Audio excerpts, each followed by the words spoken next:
Good morning, everyone, and welcome to day 2 of IFX Expo Dubai 2025, the world's first, largest, and leading online trading expo.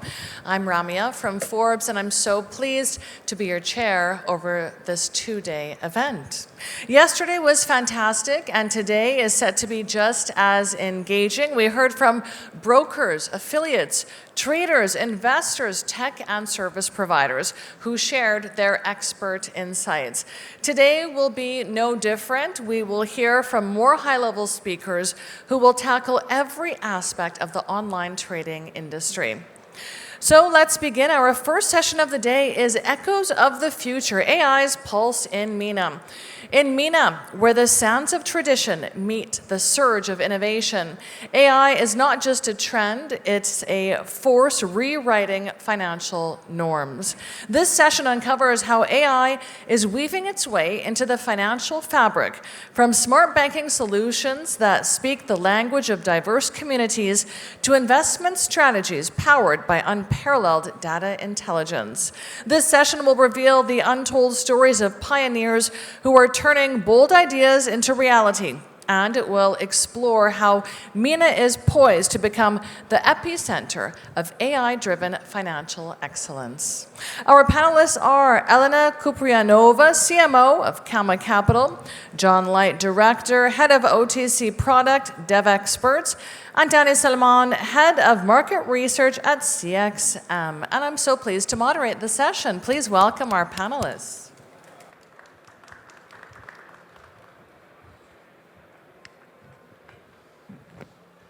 Thank you so much for being with us today. Wonderful to chat with you. Elena, I'd like to know first about how you feel AI is really transforming trading in this region. Well, first of all, I wanted to elaborate on what we mean by AI, because it's a very, very broad term. And for most of the companies that use AI in their offering, like, hey, we're AI-driven, this and that, it's more of a hype word, not quite as hype as Dubai chocolate, but still very, very hype. And they're using it to leverage, this hype to acquire more attention to their brand. So, but this is not specifically related to MENA region, it's more of a global trend. Now, when we talk about MENA region, it's very diverse. If in Dubai you say AI and people get really interested, in some other regions people might get scared. And this is how brands should be very specific in their marketing, understanding their audience, understanding the traders, and their attitude towards this new technology. So the world is being reshaped more towards the bubbles, and I'm going to speak about this later. Bubbles of interest, like we see on social media, for example, in their algorithms. I see completely different information than Ramia, than Danny, than Jon when we look at our social media. So this forms informational bubbles. And the same is happening with traders. This is how the world, not only the MENA region, is being reshaped through AI in the broad understanding of this word. It actually does create an echo chamber. When you feed the algorithm your interests, it feeds you back everything that you're interested, that you want to see, and reinstills these beliefs that you may have, although other people are experiencing other things in a completely different way. Danny, in your experience, how do you see AI transforming the industry for investors and for traders in the MENA? I think one of the most obvious and significant transformations I see with AI is the ability to analyze vast amounts of data. So essentially data analysis at scale. So whether it's from articles to market reports to social media, it allows investors or traders to make faster and more efficient decisions. I mean, normally you would go as a trader or investor or an analyst, you would read the report, read the articles. So it's very time consuming. So that allows or enables traders to make faster and more informed decisions. So just to give you an example, let's say I want to get the top trade ideas for 2025 or top stock picks based on fundamentals or analyst ratings. It can do that within a fraction of a second, which a human can do. So essentially making it faster and more efficient. Now, of course, that's all the positives as well, but there's some things to look at other than that. But yeah. We will get into the negatives. So does that mean we can cancel our Motley Fool subscriptions and use ChatGPT instead? Yeah, possibly. Jon, tell us about how AI-driven tools can really transform client support for brokers and trading platforms in this region, particularly in terms of personalization and in terms of real-time assistance. Yeah, sure. So at Devexperts, we're a large dev company. We have 800 developers, and actually we have an AI machine learning division even before AI was known to a lot of people. And one of the areas that we look at is being able to support the traders by using AI-based chatbots. And particularly in the MENA region, it's where it's no nonsense. You need to be able to respond quickly. You also want to be able to personalize the experience for the traders. It's really important. Obviously, with chatbots, you can react 24 hours a day, 7 days a week. You don't need someone behind the scenes there. And using this medium, it's also great for kind of providing insights to your traders, trends. If they're trading gold over this, you can analyze this, and maybe you can propose them that they should be trading something else or look into something else. So it's great for having that personal experience with the traders, and also encouraging them to do more business with you. Through these mediums as well, we can also help educate the traders, educate the traders on the platforms, and also educate the traders on the markets and how they should be trading and how they could be trading. And when we have implemented these chatbots into brokers, what we do is we suck in the website, we suck in their FAQ information, we suck in past tickets from their CRMs. And when we've done this, the chatbot can answer around 70% of the queries that traders come to them with. It also obviously understands the trader's account, what they've been trading, their orders, their open positions, and that leaves the support team to handle the more complex queries that are coming through that need action, and focus on that area. Chatbots are notoriously frustrating to use. So you're saying that you feed it 70% of the client's information so that they can actually serve the client in a... No, so we feed the chatbot all of the information that is available at the broker, and it's able to answer 70% of the queries that come through. Fantastic. Elena, you believe that technology is shifting power from institutions to individuals. How so?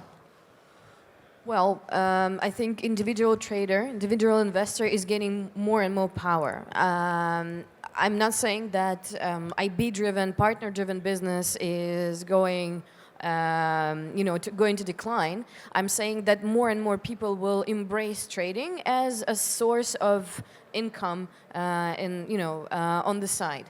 And as we evolve, there are more and more ways and more, let's say, democratized ways to trade, and anyone can choose their own style. Like, there's so many instruments. Like, if you go around the halls, you will see we have 10,000 instruments to trade. We have 7,000 instruments to trade. We have HFTs. We have algo trading. We have EAs, which means that any person can now understand how to trade and trade in their own way. So. And we see the growth of more and more retail traders, which is very exciting for us.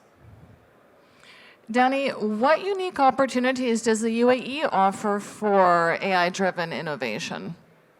I think the UAE is already setting itself to become, or aiming to be a global leader in AI adoption and technology, but not only the financial sector, across all sectors. And we could see that with some recent collaborations with G42, a UAE-based company.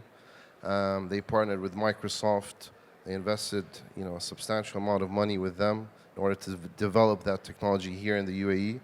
And also we have MGX, which is another technology investment company that's already partnered with big names globally, like BlackRock, to develop infrastructures. So yeah, I think the UAE is going to, it's going to be an exciting opportunity and time for the UAE and set itself as a potential leader in the future in AI, in this AI race, actually.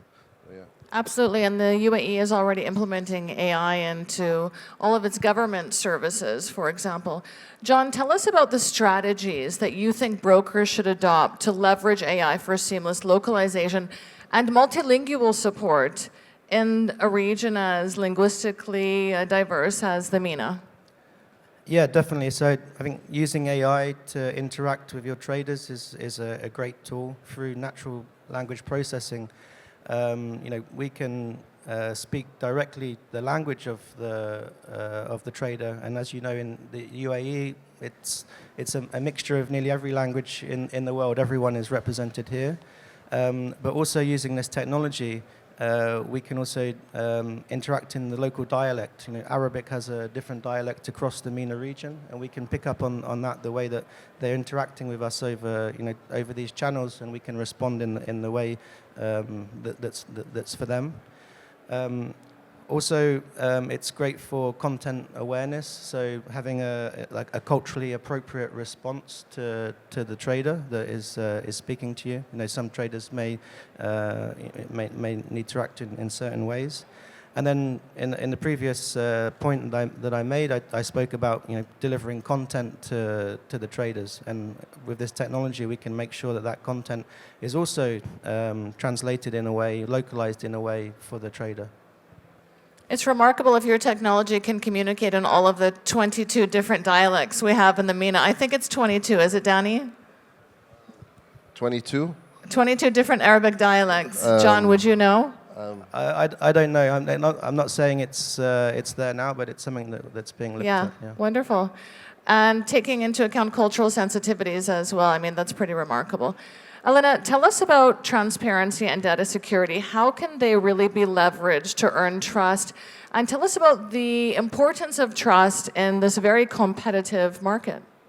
Well, building on what Jon said, there is a lot of information we can provide to the traders based of historical data, based of the trader's own path. For example, we can analyze the trading patterns of each specific person and provide them with valuable information on his trading ways. Like, for example, we can send them a notification when we sense that he or she are trading emotionally, doing irrational investments. And we can, first of all, give the control and the responsibility to the trader.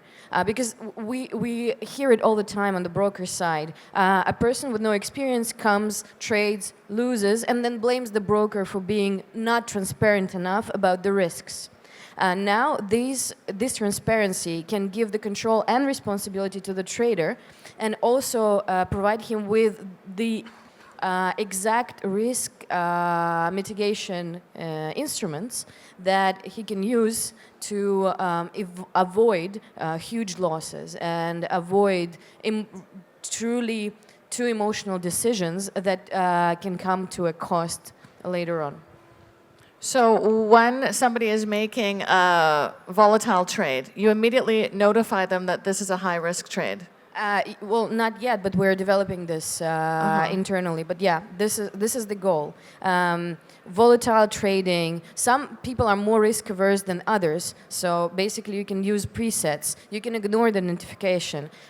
You can see, possible strategies that we can provide for you. With a lot of brokers and a lot of social trading companies are already doing this. For example, you can always see if you're copying someone how risky this investment is. What is the minimum investment? So any trader can decide based on their initial investment, on their risk appetite, and so on.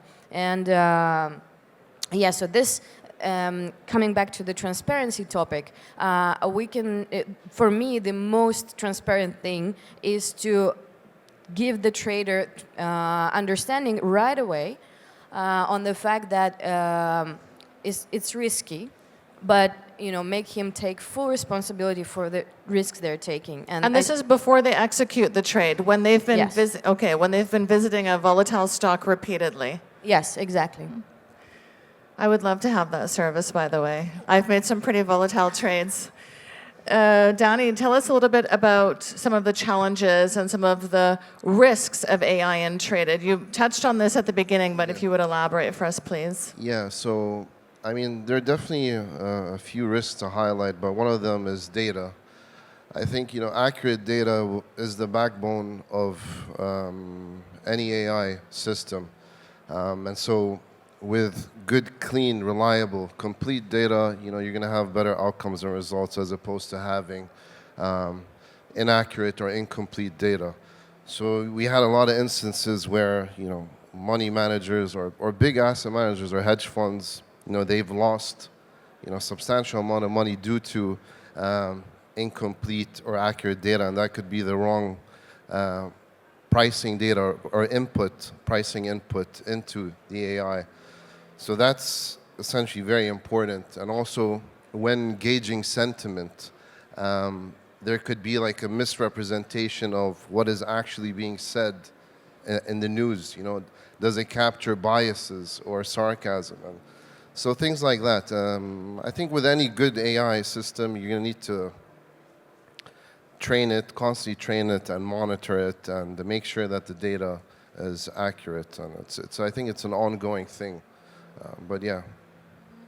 It definitely needs human direction. Jon, tell us about how brokers can use AI to optimize risk management strategies and improve the efficiency of B-book operations, especially in volatile markets. Yeah, definitely, and I think this is one of the most interesting areas for me, and it's something that our AI ML team are looking at. How to make risk and dealing much more efficient for the broker. And there's three main areas that we're looking at the moment. The first is running your B-book. Historically, B-books are relatively static. You may group traders or currencies. You may decide what to A-book, what to B-book. You may change that a couple of times a day depending on the activity of the traders and the market conditions. But with AI, we can make that much more dynamic. So on the fly, we can make changes on when the orders are coming through or just before, based on the broker's position that they have, based on the trader's position that they have, based on orders that they may have in their OMS, and then also compare that against the market conditions, how volatile it is, and your risk appetite.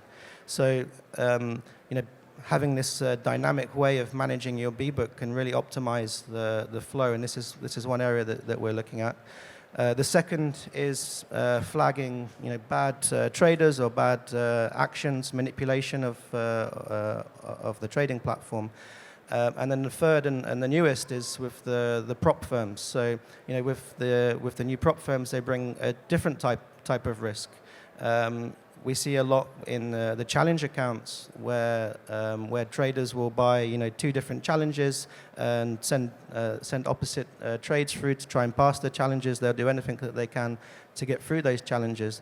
And if you can use AI to actually analyze the way that they trade, we know that the most profitable type of traders are only trading a small number of instruments, not many instruments. They're not going big in volatile markets. If you can analyze that from an early stage, you can really tell that once a trader passes that challenge, that they are actually a good trader, and you want to bring them into your funded trading program. And then what you see is once traders are in the funded trading program that have maybe shouldn't be there, they'll just go long in a volatile market to try and get a big payout. And again, you can analyze that flow and bring it back into the first point that we were talking about, where you're managing your risk a lot better. So these are the kind of three areas in risk management that we see, and it's one of the initiatives that we have at the company.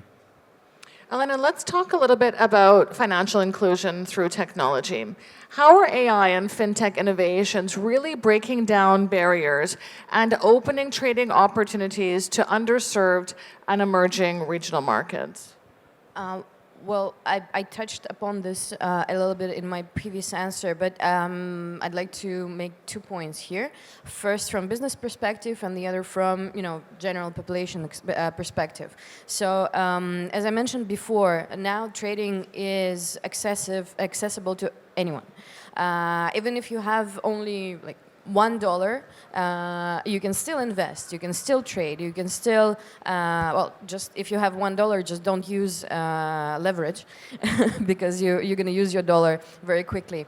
But anyway, it's very accessible to anyone willing to educate themselves, willing to, approach this not as a game or a casino, but as a serious investment. So this is the one point. And plus, since it's digital, you can now access it from anywhere. And if your broker has regulation in your country, then you are also very protected from scamming and potential huge risks. Second point is we now see the emerging of new brokers. Several thousand brokers, I think 4 or 5, were created in 2024, as opposed to 2023, when this number was 4 times less. Which means that there's an opportunity to anyone who knows how to, deal, how to develop this technology, can create their own broker and provide the services to the group of people who wants this particular services. And we see also the emerging numbers of deals between brokers and technology providers, service providers. So you don't have to have your own team of developers now in-house. You can find a developer that can provide you with the technology that your customers want, and create what we call a brand marriage. And also it's a win-win situation for both brands, because you share marketing efforts and both brands get more recognition. And when you create this sort of community of brands, community of traders around the services that you provide, around, create your own trading tribe, let's say, because, like, for example, TradingView, these are geek traders who really, really love charting. I really cannot personally understand that, because I prefer robots to trade for me. But some people really want to, draw on the graphs and chart. Some prefer algo trading. Some prefer EAs and C-bots and whatever, depending on the platform that you're trading. So this is, in my mind, how it gets more accessibility. Trading doesn't care about your income, your gender, where you come from, which language you speak. As long as you speak the language of your broker, you can do whatever you want. And that's the beauty of it. And I would like to know, you mentioned a fine line between gambling and investing. So for a new trader or somebody who has limited cash and just wants to get started, how can they make sure that they're making a safe investment and not gambling? Well, first of all, they need to understand why they want to invest. If they just want to bet, then that's not trading. It's it's betting. It's completely different industry. So if you want to put your money on pure luck, then there's no point. You can win in casino more than than by an accidental good trade. But if you want to educate yourself, if you want to understand how the markets move, why they move this way, why we have technical analysis, why we have fundamental analysis, understand the news, read about it, read about how real investment works, understand that the rule of thumb and all of this, very by the book investment strategies, then then you can become a good trader potentially. Danny. Yeah, just to add to that, there's this quote that I really love. I forgot who actually made the quote, but markets can stay irrational longer than you can stay solvent. Meaning markets can do whatever they want, but what you can control your risk. So, I mean, what's the difference between gambling and trading is it will essentially boil down to risk management and being able to control the amount of risk you're willing to take. And if you have that dialed in, then that's the difference between somebody who's gambling and investing or trading. We can open up the floor to audience questions. I'm sure that there are some questions for our panelists today. Just raise your hand and we'll pass you a mic. Don't be shy, guys. I know there's some questions. There's a gentleman wearing a white shirt looking at me. Do you have a question, sir? Can I ask a question? Yes. I want to ask Jon, what's next on the pipeline? Like, what do you bet on as the next big thing in terms of AI development? I don't think there's any next big areas. I think it's an evolution. Like we're still at very early stages with the chatbots, the interaction, the localization.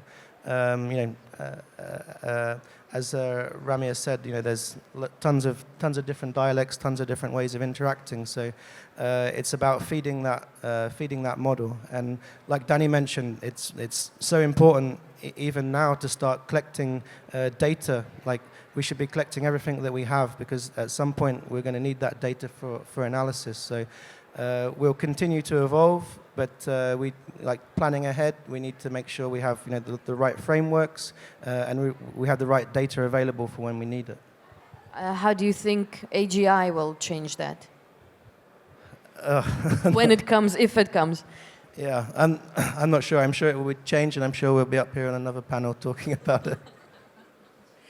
Well, let me ask all of you about the rise of AI tools. How can smaller brokers in the MENA integrate AI without the high costs which are typically associated with advanced technology? What do you think? Well, as I said previously, it's all about partnerships. Finding the right partner to develop the technology that your clients want, or if you're targeting a specific group, and as a marketer, it's important for me to understand my target audience and their needs. So, it's all about partnerships. The specific partnerships that you make to give the traders the tools and the conditions that they want.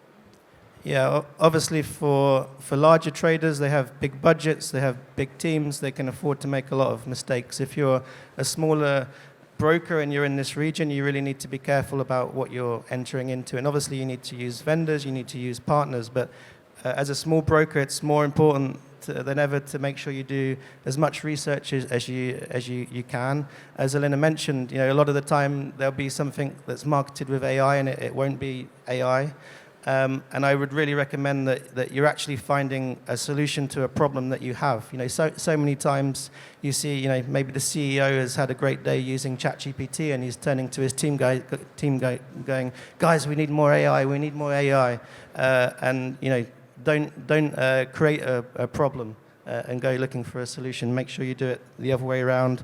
Make sure all of your decisions as a broker should be about minimizing your risk, minimizing your costs, and increasing your revenue. And no decision should be made without considering these factors. So as you walk the room and talk to the vendors, make sure that it's something that's actually going to help you as a brokerage. We do have an audience question. Yes, sir. Hi, good morning. Thank you for the amazing panel. Ramia, great moderation. I just got a question. Clearly, AI offers quite a lot of benefits to the traders in terms of the speed, precision, all these kind of benefits. But there are also challenges that relate specifically, sorry, I made some notes here, that over-reliance on historical data, the ethical concerns and necessity for human oversight. What's your views on that? Thank you.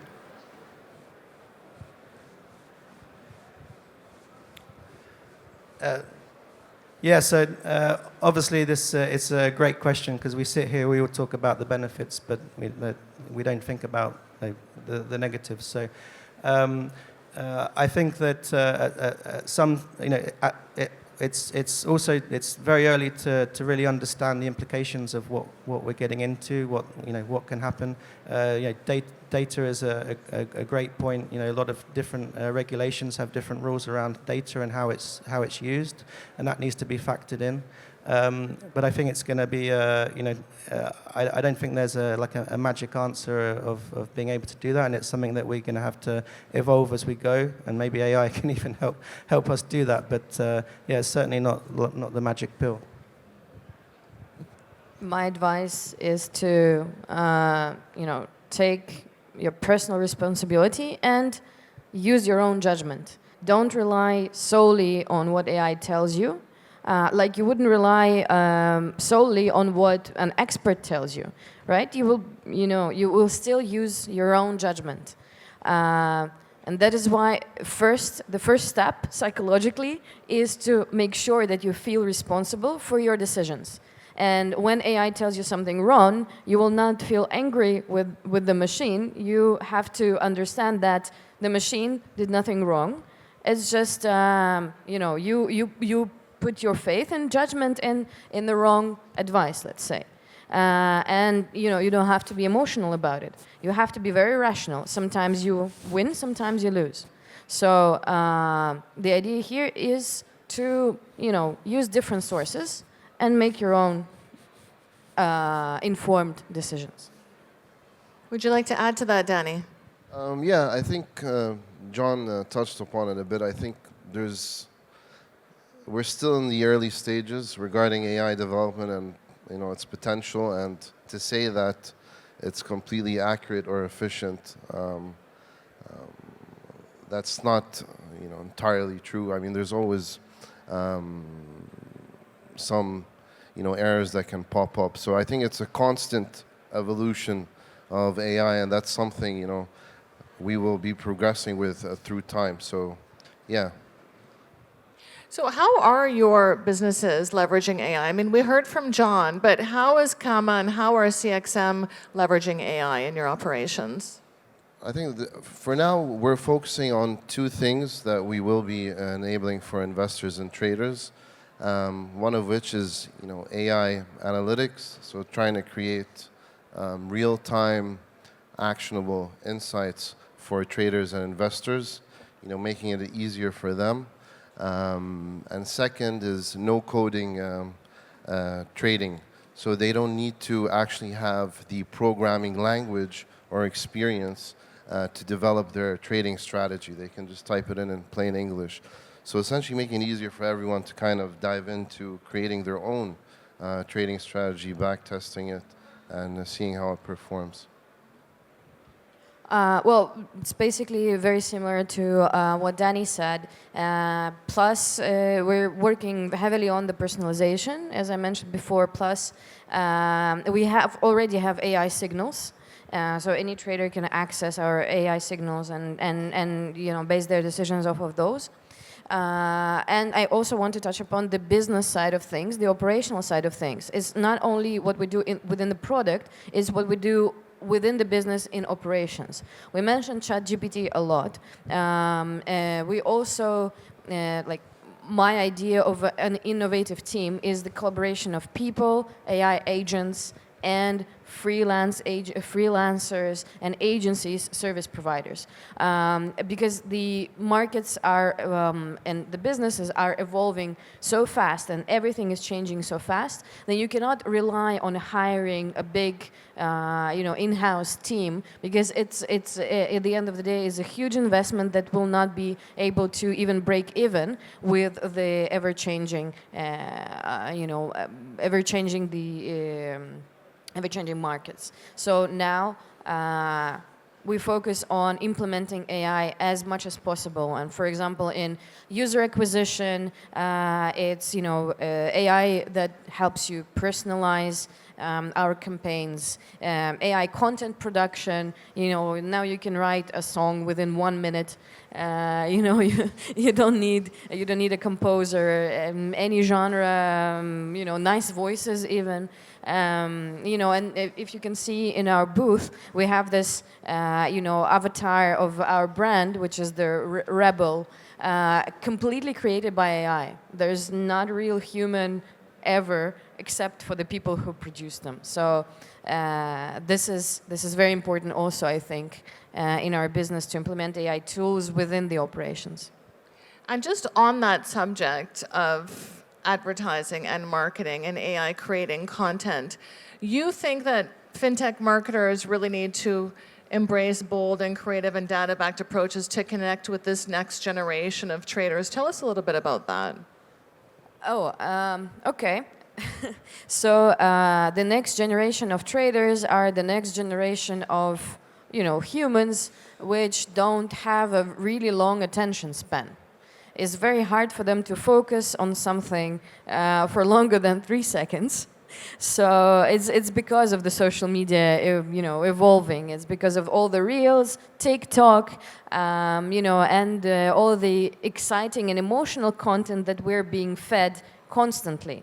Right now, you only have 3 seconds to capture someone's attention. If you don't capture, they will swipe you. The amount of information that we consume is enormous. This is why we see a lot of, a rise of psychological, not disease, but, psychological issues, like, for example, ADHD is rising more and more, is the inability to basically focus on one task. As you can see in me and in my speech, I jump from one topic to another, but eventually I'm going to make my point. So the point is, AI can really help you stand out because it can implement your ideas better than, let's say, when you brief a designer or when you brief a video producer, when you brief a copywriter. Now you can brief AI and give him specific prompts that will implement your idea and your vision much better than another person would. And this is how you distinguish yourself, distinguish your brand, distinguish your personal brand through this, your own image, your own vision of how things should look, how the message should look.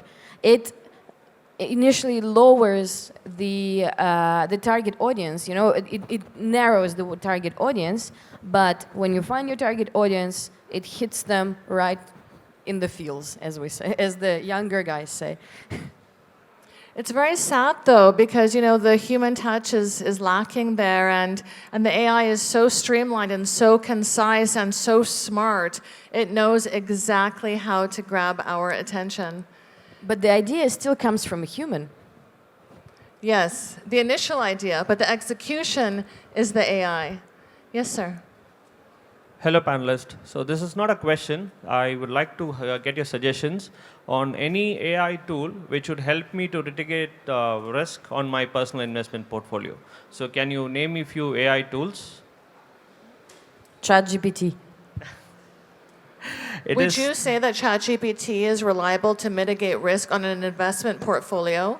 Well, limited, reliability, I would say. Yes. I have an example. My good friend is investing in crypto and trading on crypto. And she's using ChatGPT every day to adjust her trading strategy. And she's been profitable so far. $1,000-$2,000 per day she's making. I'm very jealous. And I'm sure you're doing some great trades as well, Elena. Danny and John, would you agree with that? Or could you suggest a few? To be unfair, I'm not going to give any recommendations, but there are definitely some tools out there that I can think from the top of my head, like SigTech, which is a plugin with ChatGPT that gives you real-time data. I think one of the things with ChatGPT, Elena, is that it doesn't capture real-time data. It does capture the data, but it's not real-time. So yeah, there's definitely tools out there that you can find for risk management and real-time data as well. And maybe, John, you can give some suggestions. Yeah, I don't have any specific tools, but I think it's definitely an area to watch for the future. You know, I mentioned earlier about brokers managing their B-book and their risk that way. So it's something that could be definitely implemented into a trading platform where, you know, the trader sets their risk appetite, their goals, and we change and run their orders in different ways, change stop losses depending on market conditions, take profit points and things like that. But I don't have a specific tool in mind. But Jon, can you tell us how traders in the MENA region are leveraging AI to create and refine algorithmic trading strategies? Yeah, definitely, and I guess that is connected. So one thing that AI will bring is it will bring, you know, algo trading to the masses. Like, you no longer need to have development skills to create your AIs and your bots that will run. Like I mentioned, you'll be able to talk about, you know, add your appetite, your strategies, the type of things that you want to trade, using, you know, natural language, and we'll be able to convert that into a script that can be run. So that's one area that we're also working on. Well, I would like to thank our panelists today for their really insightful contributions. We benefited so much. Thank you for being with us today. And I think Danny has one more thing to say. I just want to say thank you for moderating the panel. Oh, you're most welcome. It's my pleasure. And I think if you approach Danny or Jon or Elena after this session, they might give you some personal tips. Yeah. Thanks so much to our wonderful audience as well. Thank you. Thank you.